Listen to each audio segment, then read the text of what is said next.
کی صورت میں احتساب کے جانبدار ہونے سے متعلق اپوزیشن کے بیانیے کو بھی مزید تقویت مل سکتی ہے، جس کی صورت میں سیاست میں ایک بار پھر جارحیت اور مزاحمت کا خدشہ بھی ہمیں سامنے آ سکتا ہے۔ اس صورتحال اور حکومت کے لیے مستقبل میں قانونی چیلنجز پر بات کریں گے۔ ہمیں جوائن کیا ہے پارلیمانی سے برائے لا بیرسٹر ملیکہ بخاری نے۔ ملیکہ بخاری صاحبہ، thank you so much for joining اس۔ اب تقریباً یہ تو کلیئر ہو چکا ہے، طے ہو چکا ہے کہ چیئرمین نیب کو آرڈیننس کے ذریعے جو ہے وہ توسیع دی جائے گی۔ کیا آپ اس کو کنفرم کریں گی؟ اگر واقعی ایسا ہے جس طرح وزیر داخلہ نے کل ایک انٹرویو میں کہا کہ ایسا ہوگا، تو وے فارورڈ کیا ہوگا؟ کیونکہ آرڈیننس تو پھر لیب بھی ہو جاتا ہے اور آپ کے جو تعلقات ہیں اپوزیشن سے وہ مزید بھی خراب ہو سکتے ہیں۔ جی تھینک یو عادل، آپ کا بہت شکریہ۔ دیکھیں عادل، پہلی بات تو یہ کہ آپ کے پروگرام کے اوپر میں حتمی کوئی ایسی کنفرمیشن نہیں دے سکتی کہ حکومت وقت کسی قسم کی جو قانون سازی اس کو مرتب کر لیا ہے، اور چیئرمین نیب جو اس وقت ہیں جاوید اقبال صاحب، انہی کو توسیع دی جائے گی ایز فیوچر چیئرمین نیب۔ تو کوئی کمٹمنٹ تو نہیں کر سکتے، لیکن بہت سارے آپ نے سوالات اٹھائے ہیں، ان کے جوابات جو ہیں میں آپ کے پروگرام کے توسط سے دینا چاہوں گی۔ دیکھیں عادل، پہلی بات تو یہ ہے کہ یہاں پر بات کیا ہو رہی ہے۔ یہاں پر نیب کی بات ہو رہی ہے، یہاں پر کرپشن کی بات ہو رہی ہے، یہاں پر ایک ایسے ادارے کی بات ہو رہی ہے جس کی پاکستان میں اشد ضرورت ہے۔ آپ بھی یہ جانتے ہیں، میں بھی جانتی ہوں، پاکستان کی ساری عوام جانتے ہیں کہ ماضی میں سابق حکمرانوں نے، صاحب اقتدار نے پاکستان کی عوام کے پیسوں کے ضامن ہوتے ہوئے چوری کی ہے۔ اور کسی بھی اچھی جمہوریت کے اندر جو صاحب اقتدار ہوتے ہیں، جو پبلک آفس ہولڈرز ہوتے ہیں، جو عوام کے پیسوں کے ضامن ہوتے ہیں، وہ کسی احتساب کے ادارے کو یا پاکستان کی عوام کو جواب دہ ہوتے ہیں۔ تو ادارے کی ضرورت ہے۔ اب ایشو آ گیا کہ ادارے کا سربراہ کون ہونا چاہیے، کیونکہ ان کا جو ٹینیور ہے اس کی ایکسپائری ہو رہی ہے۔ دیکھیں حکومت وقت کیا چاہتے ہیں عادل، ہم چاہتے ہیں ایک ایسا ادارہ جو مضبوط ترین ہو، اس کے اوپر ایسا سربراہ ہو جو ٹرانسپیرنسی سے کام کرے، نیوٹرلٹی سے کام کرے، اور ہمارے پاس ایک ایسا پول آف کینڈیڈیٹس ہو جو وائڈ ہو، جو بہترین ہو۔ اگر آپ نیب کی شک کو دیکھیں جس کے تھرو نیب چیئرمین کی اپوائنٹمنٹ ہوتی ہے، تو اس کے اندر ایک سابق ہائی کورٹ جج، ایک سابق سپریم کورٹ جج، ایک ریٹائرڈ لیفٹیننٹ جنرل اور ایک BS-22 آفیسر کی بات ہو رہی ہے۔ لیکن اس پول سے ایسے لوگوں کو نکال دیا گیا ہے جو اس عہدے کے اوپر پہلے فائز ہو چکے ہیں۔ تو اگر ہم نے اپنے پول کو بڑھانا ہے تو یہ ایشو زیر غور آ سکتا ہے، ایک فرد واحد کے لیے نہیں، لیکن پول کو بڑھانے کے لیے ایسے لوگ جو پہلے نیب کے چیئرمین کے عہدے کے اوپر فائز ہو چکے ہیں ان کو بھی کنسیڈر کیا جائے۔ یہ ایک حکمت عملی ہے، اس کے اوپر گفت و شنید ہو رہی ہے۔ تو ملیکہ صاحبہ یہاں پہ اس کا مطلب ہے کہ اس کا موٹیو ایک پرسن نہیں ہے، فرد واحد نہیں ہے، اپنے پول کو بڑھانا ہے۔ ٹھیک ہے، پول کو بڑھانا ہے، تو اس کا مطلب یہ کہ موجودہ چیئرمین اگر پول بڑھ جاتا ہے تو اس کا مطلب یہ کہ کوئی کنفرمیشن نہیں ہے۔ آلدو وزیر داخلہ تو کہہ رہے ہیں ان کی ایکسٹینشن ہو جائے گی، آپ یہ فرما رہی ہیں کوئی کنفرمیشن نہیں ہے کہ جاوید اقبال صاحب کو ایکسٹینشن دے دی جائے گی، اور اس کا مقصد جو ہے وہ صرف پول کو بڑھانا ہے، کوئی اور بھی آ سکتا ہے۔ دیکھیں وہی تو ہم کہہ رہے ہیں کہ ہم نے ادارے کو فعال کرنا ہے۔ ہم اداروں کی آزادی میں، اداروں کی مضبوطی میں یقین رکھتے ہیں اور بہترین انسان کو اس اہم عہدے کے اوپر فائز کرنا چاہتے ہیں۔ اس کے لیے اگر ہمیں اپنے پول کے کینڈیڈیٹس کے دائرے کو وسیع تر کرنا ہے تو پھر اس پہ زیر غور ہو سکتا ہے کہ کیا ایسی کوئی ترامیم لائی جا سکتی ہے نیب کے قانون کے اندر جس سے وہ پول جو ہے کینڈیڈیٹس کا وہ بہتر ہو جائے اور ادارہ مضبوط سے مضبوط ترین ہو جائے۔ لیکن یہ بھی ایک اچھے کینڈیڈیٹ ہیں، میں اس بات کا اعتراف کرنا چاہتی ہوں آپ کے ٹاک شو پہ، میں نیب کی اسپوکس پرسن نہیں ہوں لیکن میں ایک قانون دان ہوں، میں پاکستان کی ایک شہری ہوں، اور میرے مطابق اگر کوئی چیئرمین نیب اپنے 4 سال دور کے اندر 500 ارب سے زیادہ کی ریکوری کرے اور 1999 سے 2016 تک صرف 200 ارب کی ریکوری ہو، تو اس کا مطلب ہے کہ وہ چیئرمین نیب پاکستان کے عوام کے پیسوں کو صحیح طریقے سے جو انہوں نے چوری کی ہے ان سے نکلوا رہا ہے، تو اس کی پرفارمنس اچھی ہے۔ اس کے اوپر ایک بات ہو سکتی ہے کہ ایک اچھے کینڈیڈیٹ تو چیئرمین نیب ہیں۔ ٹھیک ہے، اچھا یہاں پہ ملیکہ صاحبہ دیکھیں ہم پرفارمنس پہ اس لیے نہیں جائیں گے کہ آپ کے پاس آج کیا آج ڈیٹ جو ہے 21 سپٹمبر، 8 اکتوبر کو وہ ریٹائر ہو رہے ہیں، آپ کے پاس صرف ڈیٹ جو ہے وہ تقریباً کوئی 15-16 دن آپ کے پاس رہ گئے ہیں۔ تو اگر پول بڑھانا ہے یا انہی کو ایکسٹینشن دینی ہے یا لیڈر آف دا اپوزیشن سے مشاورت کرنی ہے وہ ہمیں نظر نہیں آ رہی، اسی لیے بار بار یہ بات اٹھ رہی ہے کہ شاید یہ ڈیسیجن ہو چکا ہے کہ جاوید اقبال صاحب کو ایکسٹینشن دینی ہے۔ نہیں دیکھیں، ہم حتمی بات تو نہیں کر سکتے نا، یہ فیصلہ نہیں ہوا اس وقت. بہت سارے جو قانونی آپشنز ہیں، قانون دان پاکستان تحریک انصاف کے مل کر بیٹھ رہے ہیں، مشاورت کا عمل جاری ہے، اور جیسے کوئی حتمی فیصلہ ہوگا سب سے پہلے تو میڈیا کے بھائی بہن جو ہے ان کو پتہ چل جائے گا، پاکستان کی عوام کو بھی باور کریں گے. لیکن جہاں تک آپ نے کنسلٹیشن کی بات کی ہے، یہ ایک بہت اہم بات ہے. آئی تھنک اس کا ایشو بھی جو ہے اس کے اوپر بھی غور کرنا ضروری ہے. میڈیا کے جو ممبران ہیں وہ بھی ہمیں اپنی رائے دیں کہ کیا ایک ایسے شخص سے کنسلٹیشن کا عمل ہونا چاہیے جس کے اوپر نیب کے ادارے کے تھرو ایک کیس چل رہا ہے. میڈیا آپ کو اس لیے رائے نہیں دے سکتا کہ آئین میں یہ درج ہے، he is leader of the opposition. Shehbaz Sharif سے کنسلٹیشن کرنی ہوگی، یا تو آئین میں آپ ترمیم کر دیں کہ جی ہم ان سے نہیں کریں گے. میڈیا تو اس میں کچھ نہیں کر سکتا. نہیں، وہ نیب کے قانون میں درج ہے کنسلٹیشن کا پروسیس، جس کے اندر بھی ترمیم لائی جا سکتی ہے، کیونکہ پاکستان کا آئین ڈیو پروسیس کی بات کرتا ہے. اگر ایک انٹرسٹ سے انڈرمائن شخص جو ہے جس کے اوپر میگا کرپشن کے کیسز ہیں، اگر ایسے شخص سے کنسلٹیشن کی جائے تو کیا پاکستان کے آئین کی پاسداریوں کی سوال ہے. ایک سوال ہے جو ہم پیش کر رہے ہیں، جس کے اوپر ہم قانونی طور سے غور کر رہے ہیں کہ کیا شہباز شریف اہل ہیں کہ ان سے اس پروسیس کے اوپر کنسلٹیشن کی جائے. ان کے اوپر جو ٹی ٹیز کا بڑا کیس ہے، جس کی بڑی ڈاکیومنٹری ایویڈنس ہے، جس کی 52 والیومز ہیں، اس کے بعد کیا ان کی اہلیت رہ جاتی ہے یا پاکستان کی عوام کے سامنے یا قانون دانوں کے سامنے پہلے ایسا سوال نہیں آیا لیکن اب آ چکا ہے. تو اس کے اوپر غور ہونا چاہیے. سوال بڑا اہم. بیرسٹر ملیکہ بخاری صاحبہ، thank you so much for joining اس. سوال بھی انہوں نے ریز کیے، ساتھ میں وہ یہ بھی کہہ رہی ہیں کہ ابھی تک یہ حتمی فیصلہ نہیں ہوا کہ جسٹس ریٹائرڈ جاوید اقبال کو ہی حکومت نے فیصلہ کر لیا ہے کہ نیب کا چیئرمین ان کے عہدے میں توسیع دی جائے گی. آلدو کل وزیر داخلہ صاحب جو ہیں وہ کل یہ کہہ چکے ہیں کہ انٹرویو میں کہ توقع بھی ہے اور چانسز یہی ہیں کہ آئندہ 10-15 دنوں میں ان کو ایکسٹینشن دے دی جائے گی. تو وقت چاہتا ہے ایک بریک کا، جس کے بعد ایک اور معاون خصوصی انرجی منسٹری کے تابش گوہر صاحب زبردست وہ کام کر رہے تھے، کیوں چلے گئے، کیا ہوا، کچھ ایکسکلوسیو معلومات آپ سے شیئر کریں گے.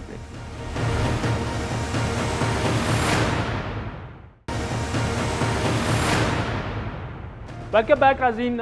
موجودہ حکومت میں شعبہ پیٹرولیم اور توانائی میں تنازعات کا سلسلہ ختم ہونے کا نام ہی نہیں لے رہا. آج بھی انرجی منسٹری کو لے کر نئے تنازع کی آمد اور ایک پرانے کردار کے عہدے کے اختتام کا دن تھا. وزیراعظم کے معاون خصوصی برائے پیٹرولیم تابش گوہر نے اپنے عہدے سے استعفیٰ دے دیا ہے، اور تفصیلات کے مطابق وزیراعظم اور وزیر توانائی حماد اظہر تابش گوہر کی موجودگی سے ناخوش تھے. تابش گوہر پر جو ہے وہ پی ایس او، فیسکو اور مختلف پاور پلانٹس میں منظور نظر افسران تعینات کرنے کا الزام بھی عائد کیا جا رہا ہے. تابش گوہر نے اپنے استعفے سے متعلق کچھ ٹویٹس کی ہیں کہ اگرچہ توانائی کے شعبے میں چیلنجز کئی گنا زیادہ تھے، لیکن اس میں کوئی شک نہیں کہ حماد اظہر کی قابل قیادت میں انرجی منسٹری جو ہے وہ اسٹرکچرل اصلاحات پر عمل جاری رکھے گی. گو کہ تابش گوہر نے اپنی ٹویٹس میں حماد اظہر کے لیے تعریفی کلمات ادا کیے، لیکن حقیقت میں تابش گوہر اور حماد اظہر کے درمیان معاملات میں کافی کشیدگی موجود تھی، جس کا ثبوت تابش گوہر کی جانب سے وزارت پیٹرولیم میں موجود مسائل سے متعلق لکھا جانے والا ایک کھلا خط تھا، جس کو حماد اظہر کے خلاف ایک چارج شیٹ سمجھا گیا. اور ہم نے 3 اگست کو اپنے شو میں اس خط سے متعلق حماد اظہر اور تابش گوہر تنازع پر تفصیلی بات آپس میں ہی ان کی جو تکرار ہے، جو اختلافات ہیں، وہ پروان چڑھنا شروع ہو چکے ہیں، جس کی بڑی مثال معاون خصوصی برائے توانائی تابش گوہر کا ایک بڑا اہم خط ہے، جو بظاہر تو انہوں نے وفاقی وزیر حماد اظہر کے نام لکھا ہے، لیکن اس خط میں موجود گزارشات، تجاویز اور اعتراضات حماد اظہر کی اپنی وزارت اور کارکردگی سے متعلق بڑے سوالات کھڑے کر رہے ہیں. اس کہانی میں ایک اہم بات اس خط کی حماد اظہر کے علاوہ وزیراعظم اور دیگر وزراء تک رسائی بھی کروانا ہے. بڑا اہم یہ خط جو ہمیں حاصل ہوا 4 صفحات پر مشتمل. پہلے تو بالکل یہ عدم اعتماد کے خط اب لکھے جا رہے ہیں ایک دوسرے وزیروں کے خلاف، اس میں ہے کیا؟ عادل، اس خط میں تقریباً 13-14 ایسے اہم نکات ہیں انرجی اور پیٹرولیم سیکٹر کے، جس کے بارے میں تفصیل سے انہوں نے آج یہ لکھا ہے. اور یہ چند تقریباً 1 مہینے پہلے جو ایک سی سی او ای جو کمیٹی تھی، کیبنٹ کمیٹی جو برائے توانائی ہے، اس کے اندر اسد عمر وغیرہ اور زیدی صاحب. اب آپ کو یہ یاد دلاتے چلے کہ تابش گوہر جس north south gas pipeline منصوبے کا ٹھیکہ روسی کمپنی کو دینے کے شدید مخالف رہے ہیں، حماد اظہر اسی منصوبے کی بھرپور حمایت اور ترجمانی کرتے رہے ہیں۔ اسی تنازع کے علاوہ تابش گور کی جانب سے جو ہے خزانہ اور توانائی کے معاملات میں نیب کے کردار پر بھی کھل کر تنقید کی جاتی تھی۔ الزام لگا جائے کہ آپ نے تو ان کو بہت سستا چھوڑ دیا جبکہ آپ ان سے اور کچھ زیادہ وصول کر سکتے تھے اور اس کی بنیاد بدعنوانی ہے، تو ظاہر ہے پھر یہ نظام منجمد ہو جاتا ہے، لوگوں کے اندر خوف ہوتا ہے۔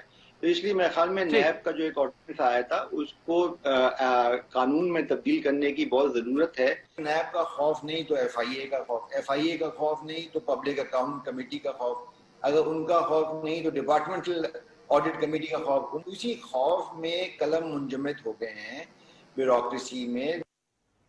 اب ناظرین اس سارے معاملات میں ہوا کہ عمر ایوب صاحب نے اعلان کیا تھا کہ دسمبر 2020 تک جو گردشی قرضہ ہے وہ تقریباً زیرو پر اس کو لے آئیں گے، یا اس کی رفتار جو ہے وہ زیرو پر آ جائے گی۔ لیکن منسٹرز بدل رہے ہیں، تابش گور صاحب سے پہلے ندیم بابر کو فارغ کیا گیا، پھر ایک قاسم صاحب تھے ان کو فارغ کیا گیا۔ یہ ہو رہا کیا ہے؟ کیونکہ پاور سیکٹر میں گردشی قرضہ جو ہے وہ اس وقت 2280 ارب یعنی بلند ترین سطح پر پہنچ چکا ہے، وہ بھی ختم نہیں ہوا۔ اس پر تفصیلی گفتگو کریں گے، ہمارے نمائندہ خصوصی ریاض الحق ہمارے ساتھ موجود ہیں۔ ریاض، یہ بتائے گا کہ پہلا سوال تو آپ سے یہ کہ تابش گور سے استعفیٰ لیا گیا یا انہوں نے دیا استعفیٰ؟